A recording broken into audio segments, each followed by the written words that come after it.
Hi, I'm Tupelo Kenyon, coming to you from Silver River State Park in Florida, and today's topic is the dilemma of desire. What is desire? Where does it come from? Why do we have it? Does it serve us in any positive way, or does it distract us and keep us perpetually in discontent? Tennessee Williams said, "Life is an unanswered question, but let's believe in the dignity and importance of the question." This video will explore these questions.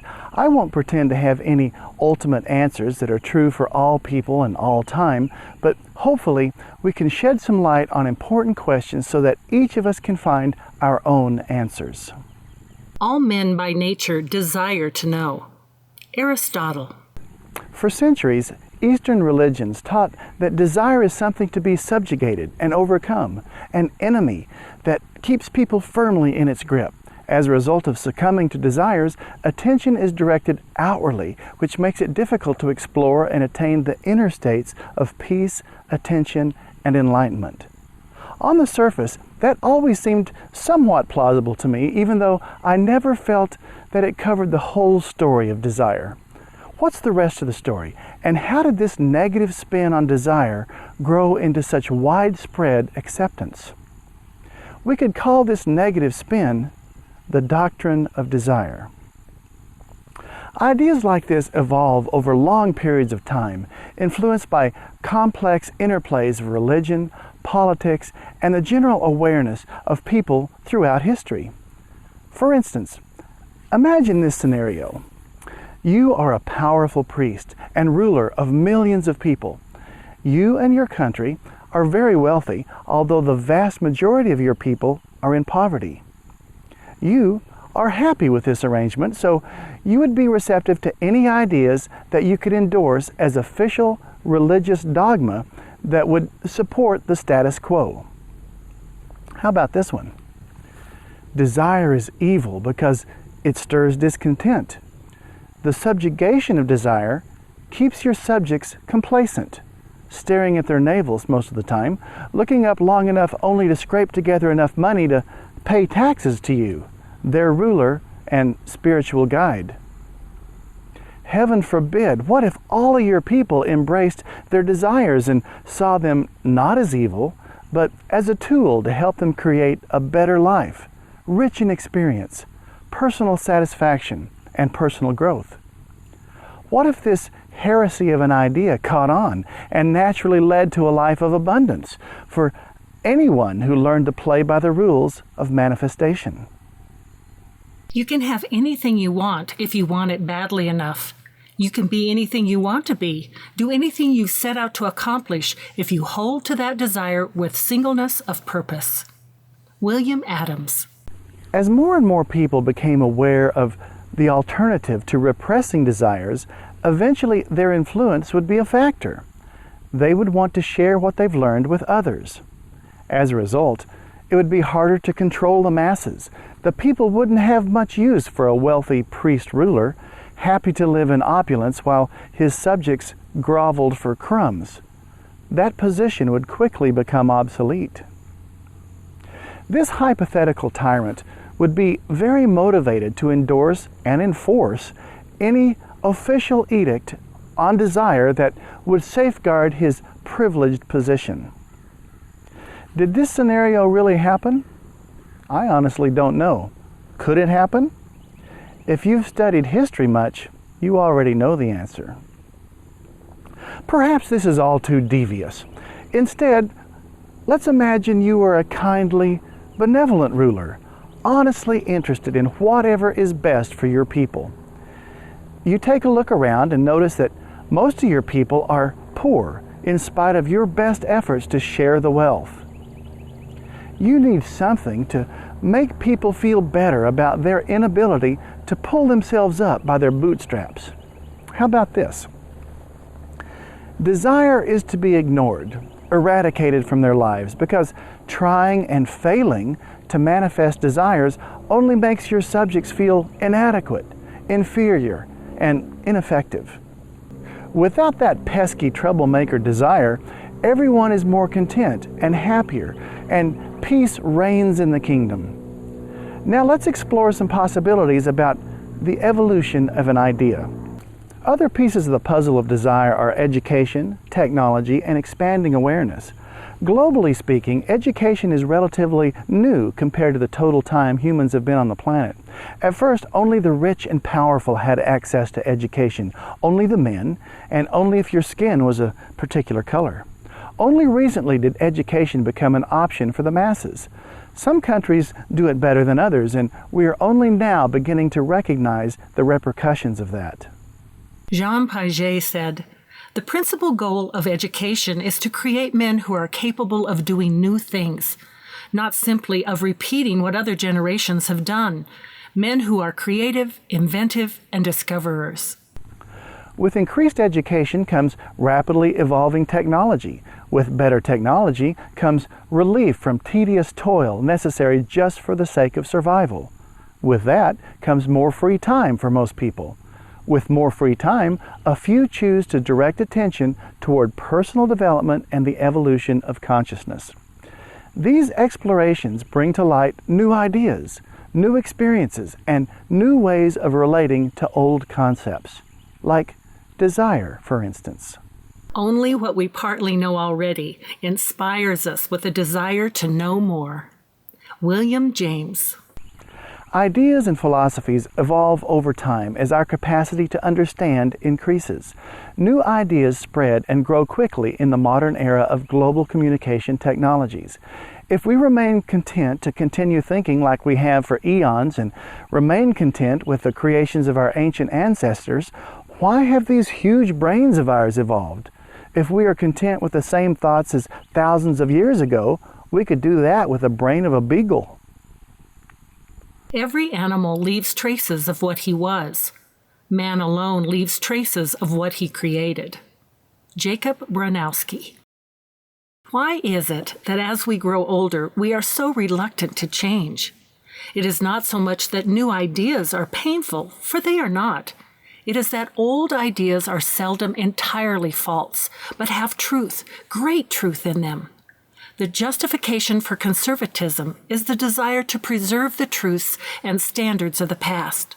Its dangers, of which we are seldom aware, is that in preserving those values, we may miss the infinitely greater riches that lie in the future. Dr. Dale E. Turner. Zig Ziglar said, "If you continue to think as you've always thought, you'll continue to get what you've always got." Is it enough? What if there is more to desire than we have been taught since recorded history? What if desire is the natural byproduct of living our lives? Our life experiences teach us what we like and what we don't like. Desire is born to help us keep moving away from what we don't like and toward what we do like. What if desire is the universe's primal building block of creation? If you choose to ignore your desires, you are refusing the opportunity to deliberately control your life. A desire to be in charge of our own lives, a need for control, is born in each of us. It is essential to our mental health and our success that we take control. Robert F. Bennett.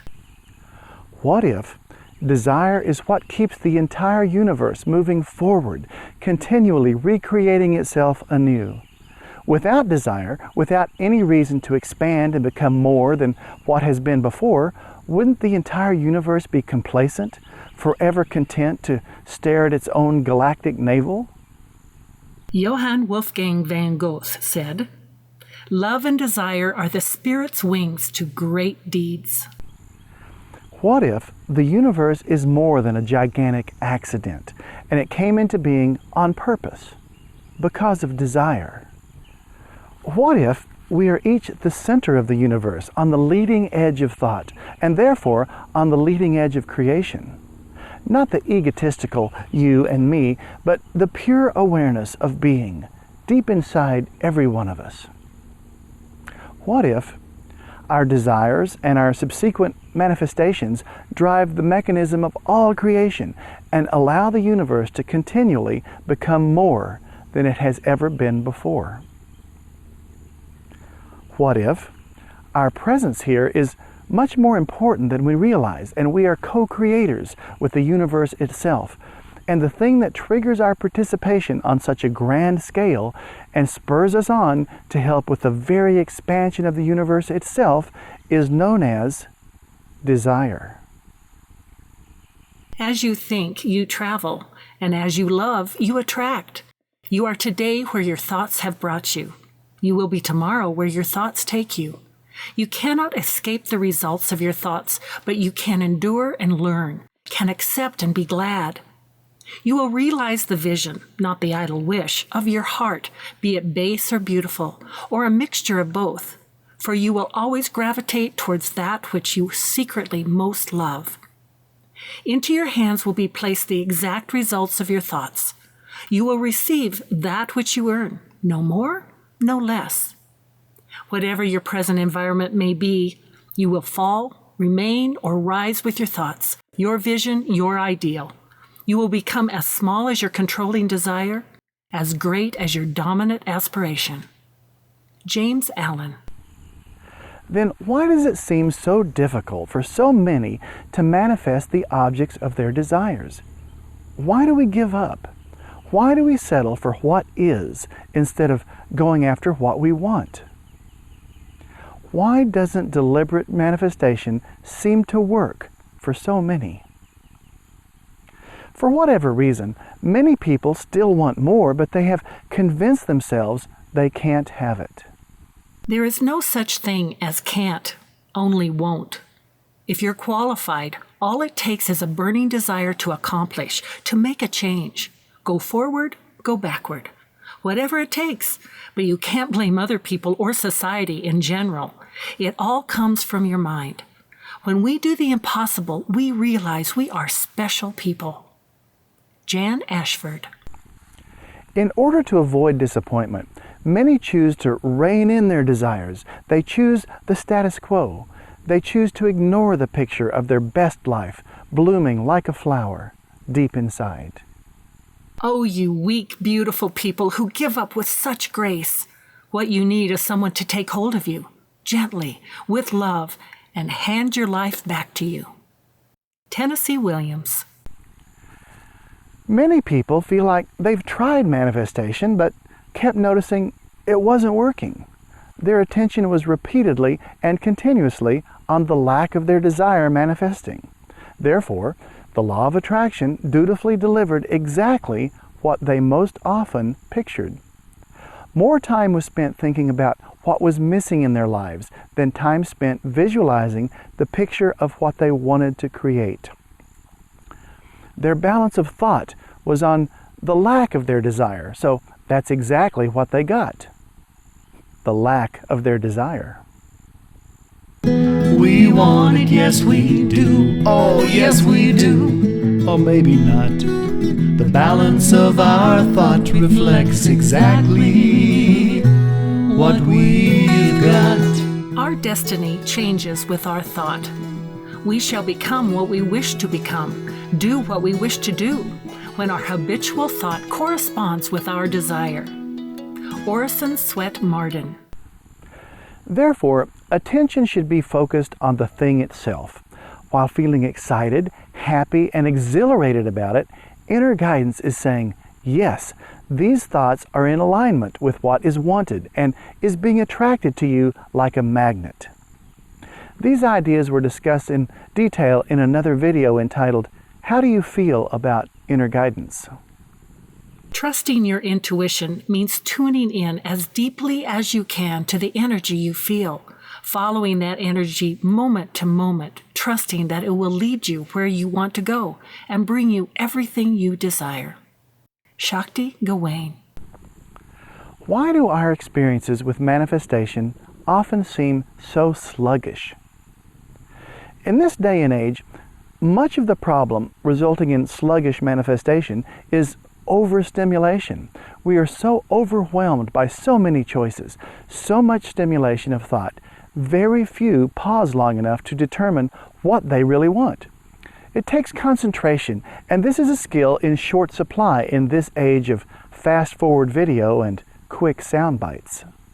Ralph Waldo Emerson said, Those who cannot tell what they desire or expect still sigh and struggle with indefinite thoughts and vast wishes.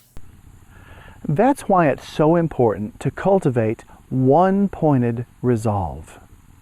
It's necessary to prioritize and focus on one thing at a time to allow the universe to deliver it. Too many choices and attempting to go in too many directions at once result in confusion with no progress toward manifestation. Focusing the attention results in clarity and efficient manifestation. Concentrate all your thoughts upon the work at hand. The sun's rays do not burn until brought to a focus. Alexander Graham.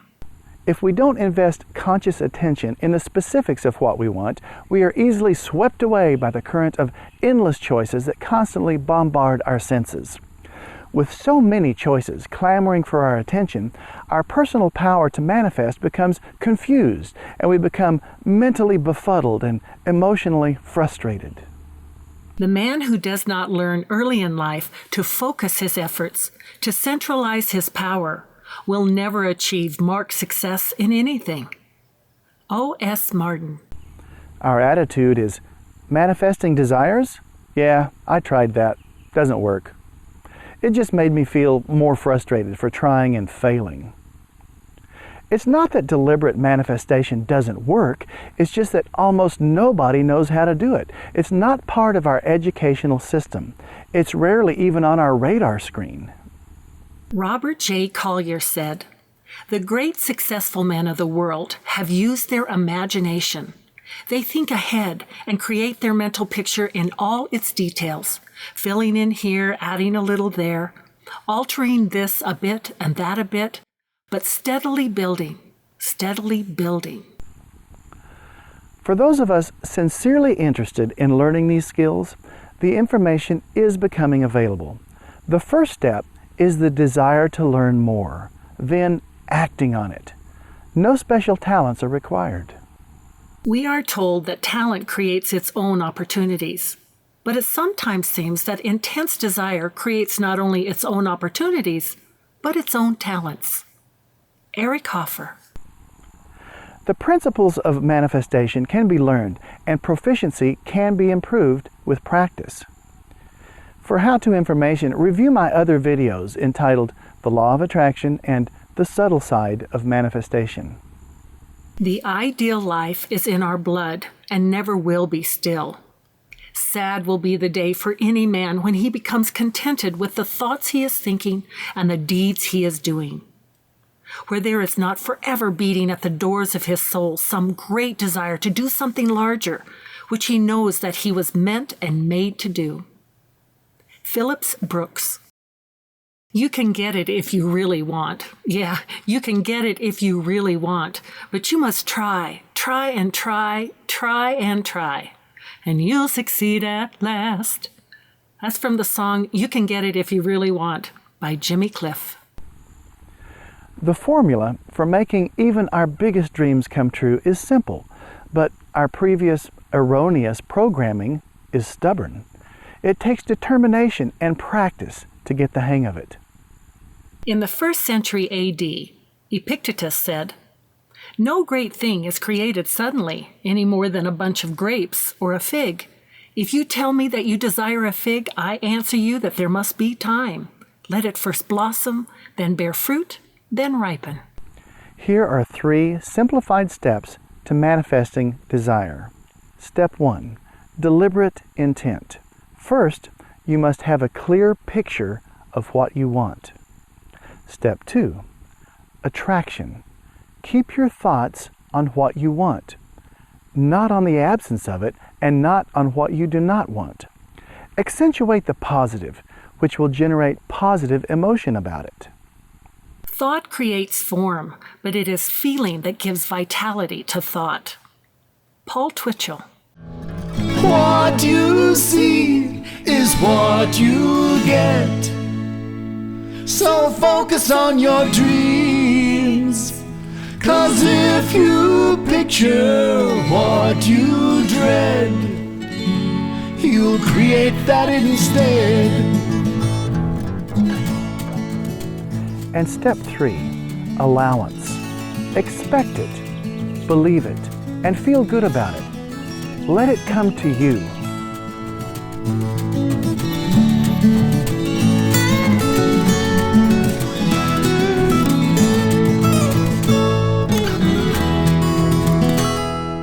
When we create something, we always create it first in a thought form. If we are basically positive in attitude, expecting and envisioning pleasure, satisfaction, and happiness, we will attract and create people, situations, and events which conform to our positive expectations. Shakti Gawain. Consider the importance of feeling wonderful about your deliberate creations.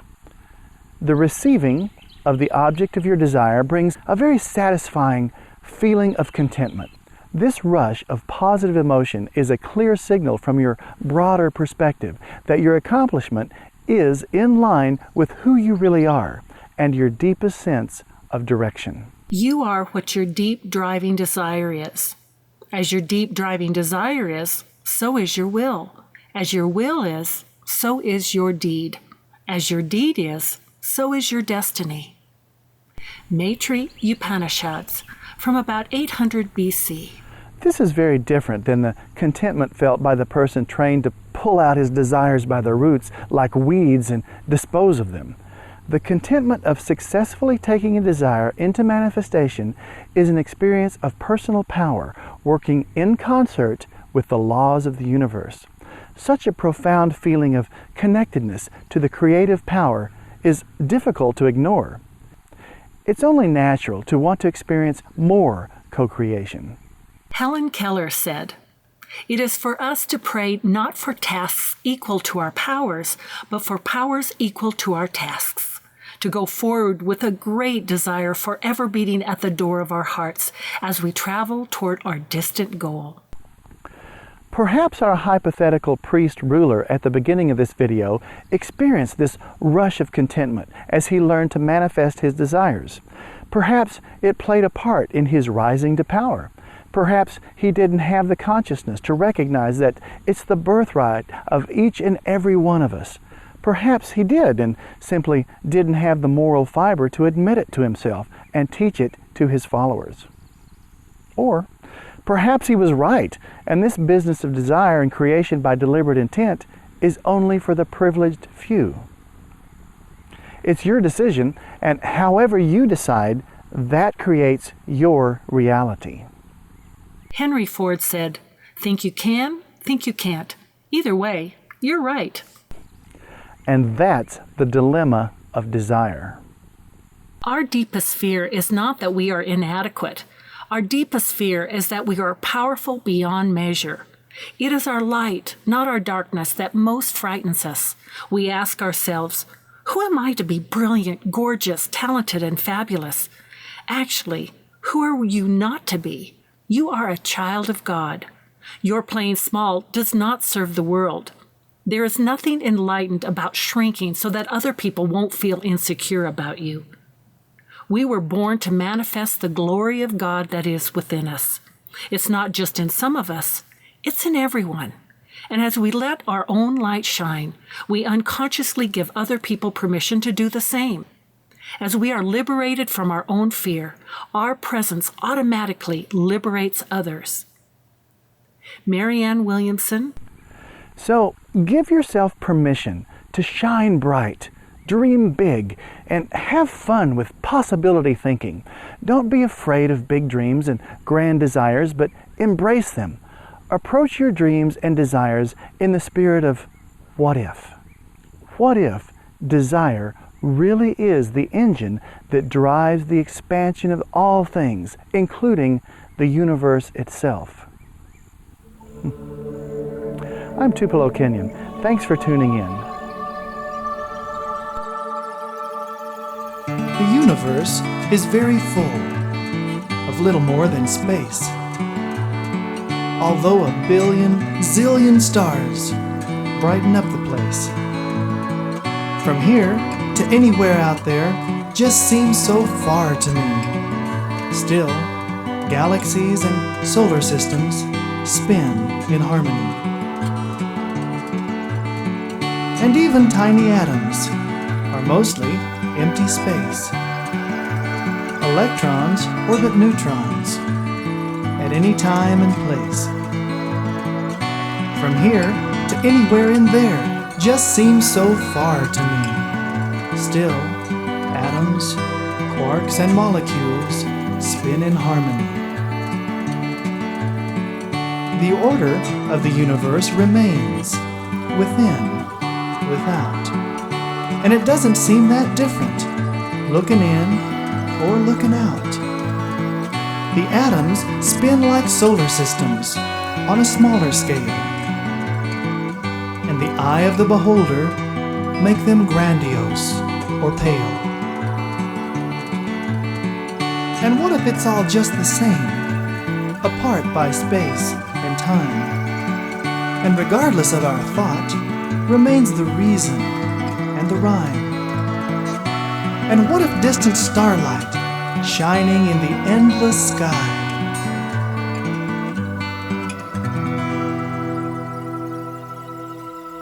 is just the same by a different name as the twinkle in your eye?